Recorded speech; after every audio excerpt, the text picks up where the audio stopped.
le jour de la Hilula de Rabbi Haïm Pinto, c'est quoi mes sentiments pendant cette période que je suis au Maroc, pendant la Hilula de Rabbi Haïm Pinto? Mes sentiments, ils sont, je me trouve devant le tzaddik, devant mon grand-père. Et je suis venu pour demander des prières, pour avoir une bonne année. Et mes sentiments, ils sont énormes. Et à quoi je pense aussi? Je pense aussi que Rabbi Haïm Pinto va chez Hachem et prie pour moi chez Hachem, que la même façon que j'ai passé une bonne année, que je la passe cette année. Mais la question se pose, Hachem, il ne veut pas qu'on lui demande des choses, sans que nous aussi, on lui donne quelque chose en échange. Vous rentrez à les Havdi dans un magasin. S'il n'y a pas d'argent, vous achetez rien du tout. Tu ne peux pas rentrer au magasin, tu dis je vais acheter, tu rentres avec une liste. Et si tu n'as pas d'argent, tu ne peux rien acheter. De même, lorsqu'on est devant à Rosh Hashanah, devant Akadosh Baruch Hu, si tu veux demander à Akadosh Baruch Hu des choses, alors il faut aussi préparer la monnaie. Qu'est-ce que tu vas donner à Hachem en échange? Tu ne veux pas avoir beaucoup de gens, et sans que tu donnes rien. J'ai beaucoup de fois des gens, ils viennent chez moi, ils veulent l'argent, ils veulent la richesse, ils veulent ça. Et alors je leur dis, est-ce que vous mettez de filet?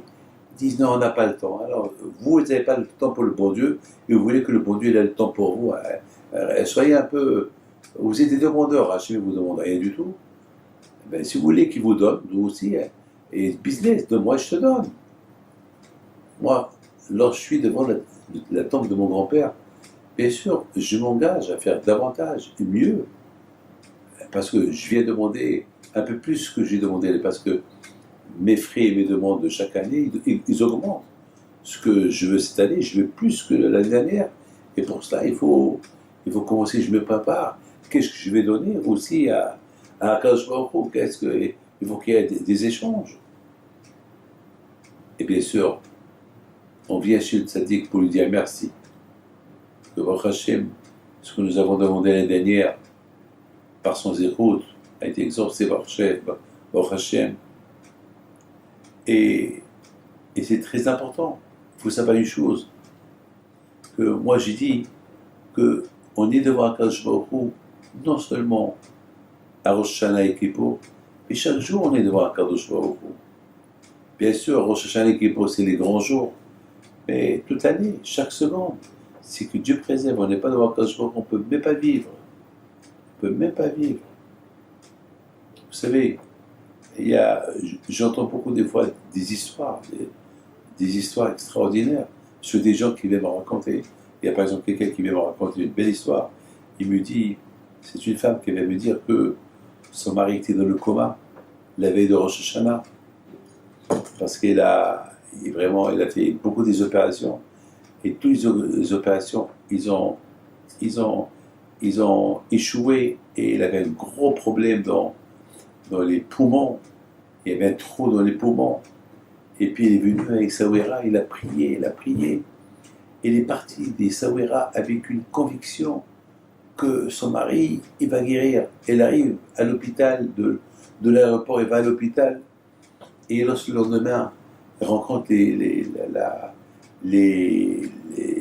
médecins, elle avait l'air bien. Elle lui a dit, madame, vous avez l'air bien. Elle a dit, oui, je viens d'un grand pèlerinage. Je suis parti au pèlerinage, un grand saint. Et je suis convaincu que si Dieu veut, ce trou-là que mon mari est là dans ses poumons, il ne va plus exister, le trou est fermé. Je me dis, c'est pas le cas. Parce que dans nos clichés de photos, il y a un beau trou. Hein. On ne sait même pas si ton mari va vivre ou pas.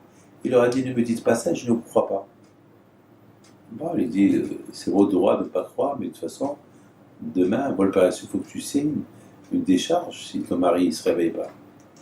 Elle a dit, je vous signe, mais vous allez voir, les poumons, le trou, il n'existe pas. C'est la folie. D'où il a eu cette émouna d'Hachem. Mes amis, elle me raconte que le jour de l'opération, ils n'ont rien compris. Le trou, il n'était pas là.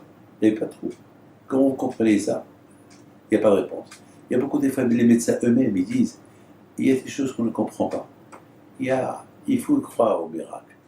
Ce que l'on ne peut pas faire, il y a le miracle qui peut le faire. Ils ne sont pas capables de dire le bon Dieu peut le faire. Ils disent le miracle. Mais le miracle, qui le fait? C'est le bon Dieu. Mais malheureusement, ils ne sont pas capables de le dire. Donc, mes amis, c'est ça comment ça s'appelle, l'aïmouna à Akadosh Baruch Hu. Je vous dis quelque chose, mes amis. Kippour, pour moi, c'est chaque jour. Oshana, pour moi, chaque jour. Parce qu'Akadosh Baruch Hu, il existe avec toi, il est à côté de toi chaque instant. C'est vrai que pour Roshana, c'est des jours spéciaux, mais même les autres jours de l'année, tu l'appelles, il te répond, il est à côté. Donc, pourquoi on ne voit pas des miracles extraordinaires pendant toute l'année? Sinon, alors il va y avoir des miracles Roshana et Kippour, non. Mais on voit des miracles. Déjà le fait que chaque seconde, on respire, chaque seconde tu respires, c'est la vie. C'est la vie que tu respires. Alors, Baruch Hashem. C'est pour ça qu'on dit Nishmat Kol Hay. Combien on doit dire merci à Akadosh Baruch Hu pour chaque seconde qu'on respire, parce que chez Mishmor, si on ne respire pas, on meurt. Voilà, Rabotai. Alors, Be'ezat Hashem, nous tous, à Temit Savim, chacun de nous, il est debout devant Akadosh Baruch Hu, non seulement au Shana et Kippour, mais à chaque seconde, à chaque instant. Que Dieu protège.